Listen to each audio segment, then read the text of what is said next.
For joining one more again to this year Gullah Geechee Gwine on. And as we've been talking about today here in Brooklyn with Trevor Brown of Trevor Brown Designs, we've been talking about a lot of his exhibitions and the upcoming one that you'll be able to see on the internet wherever you are.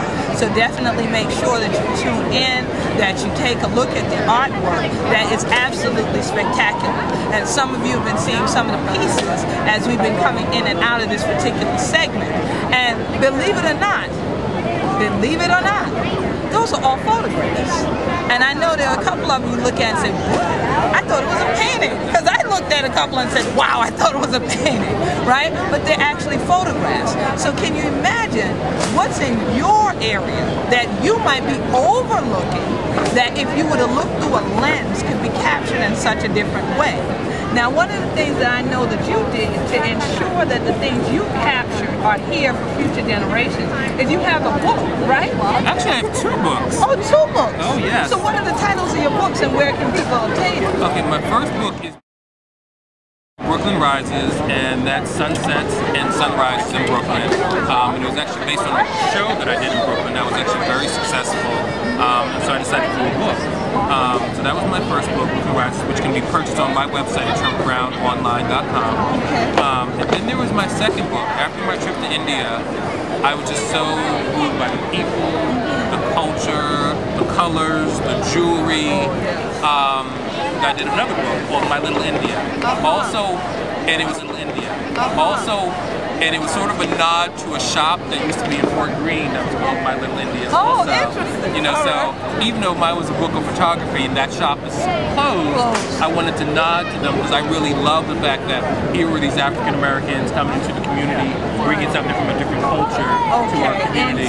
So I named that book My Little India after their shop and also my trip to India. Excellent. So now when you went to India, what was the purpose of your trip? Were you just going there as a photographer or was there some bigger mission? No, it was just a pleasure trip. You know, I'm cheap. At least you're honest. Yeah. We like honesty here on Gullah Geechee Gwine on, as y'all know. We love honesty. We got to bring him back. Okay, go ahead. And it's a third world country. And third world countries they're always such an experience, and because it's a lot more inexpensive to travel in and whatnot. So the dollar was 40 to 1 to the rupee. Wow. So you really got a lot more mileage for your money. Yeah. And when people talk about recession in America, then you know you're looking for places to get miles out of money. So for me, I knew that I was going to get the best bang for my buck going to India. I had a couple of friends who were staying there for a year. Wow. So I was like, oh, well, they're like, oh, come and stay with us. Oh, I'm wonderful. like, great. And then when I got there, they said, oh, we're going back to the States. So I basically got a free place to stay. One after the other. As I traveled around a very beautiful, rich, luxurious country. Absolutely wonderful. So what parts of India did you have a chance to visit while you were there? I was based in New Delhi, which is in the northern part, but I also got to go to Jaipur. Am I pronouncing? Yeah, I think I'm pronouncing it correctly. There's Jaipur and then there's Jaipur. They sound very similar. Right.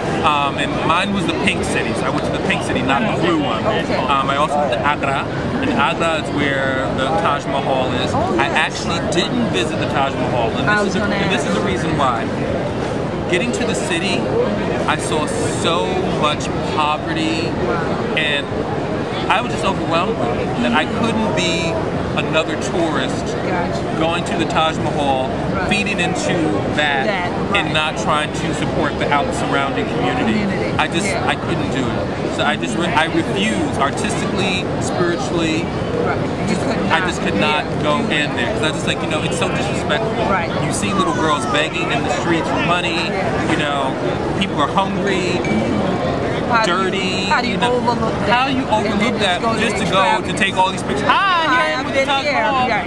so I refuse to go there because of that. And my driver was looking at me like, you don't want to go to the Taj Mahal? I was like, no, I don't. Because I was like, how can you look at all of this around us and say that's okay. I understand. You know, so I deliberately didn't go there. I also went to Gullah, which is in the west, the west in the south, which is beautiful. I was there for 5 days. They have a beach. Oh my God, I stayed in a 5-star hotel. I was splurging a little bit. I was splurging a little bit. But Goa was lovely. And I also went to Jaipur, Agra, Delhi. I think that was it. I think those are primarily the cities I went to. Interesting. It was so you got a nice view. You got to see the haves and the have-nots. Oh, you got to see the beach and the city. So, and that gives you a whole perspective. I mean, but it's a huge country. I could have. I mean, and I was there for a month. I mean, I could have stayed there much longer. The thing is about it, it can be very spiritually debilitating. Because once is that because of the poverty, or the extreme poverty, the fact that you have the have and the have-nots so closely together. Yes. Like even right outside the apartment I was staying, you saw a woman who was working on building a sidewalk with her 4 children there with her. Oh wow! And the children are part. I mean, and one of them was baby age. Wow! And just sitting right there on the sidewalk while she is building, lifting concrete blocks.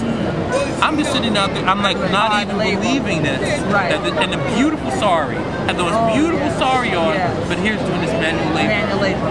And I'm sitting there like, and it gets very. That really takes from you emotionally. Yes. You're like, wow, because you really want to support and help, and you know, I tried to do some support stuff while I was there because my friends they're into a lot of charity work. So I purchased a toilet for a girls' school because that's a big thing. They don't have facilities, indoor facilities. Facilities. The public facilities are only for men. Oh, interesting. They're not for women. They're not for women. Women have to wait till they get home. Oh. So I was like, wow. I was really surprised by that. So I mean, so I helped to buy a facility so they can have one. To be able to use. And this is so interesting because this is in what year you were talking about? This is 2008. 2008. So we're only talking about last year. We're not talking about hundreds of years ago. We're talking about right now, today. And so often people are only in their own box, like we said, so we don't look beyond it. There are so many people that travel, but don't travel in a conscious way, like you did, that will feel that when I get to a town, that it's even my human responsibility to say, well, someone else doesn't have this type of facility, but I do. So let me at least make it a little bit better for somebody else. They'll be like, my money, I came here to buy some clothes and jewelry and stuff. I didn't come in to be doing that, you know. But it's good that you took that perspective and that you went beyond also to think that some people say, well, I'm an artist, I'm not an activist. So they would have just took pictures of the poverty and they wouldn't have necessarily contributed back to the community. So I think that's outstanding that you had the heart and the mind to actually do that. But then also, you made a statement. You looked around and you saw how the haves and the have-nots are so close together, but then how that can be so spiritually taxing. And you opted not to go to where the tourists just always go. Everybody's heard of Taj Mahal. There's the Taj Mahal casinos. There's all this stuff. But most people, if they traveled all the way to India, would say, well, I gotta go there and I gotta at least get a picture and just kind of block themselves from seeing the rest of what you have to see because it's right there. And that's back to, like, I think what you were originally saying when you brought up the fact that I was an iconoclast. Yes. That was me definitely going against tradition. Yes, I could see. So here, everyone else is going, they're going to see the Taj. I'm like, I can't. You know, just because everyone else is doing it doesn't make it right. I have to. It doesn't make it right. Exactly. You know? So I didn't go. And that's very powerful.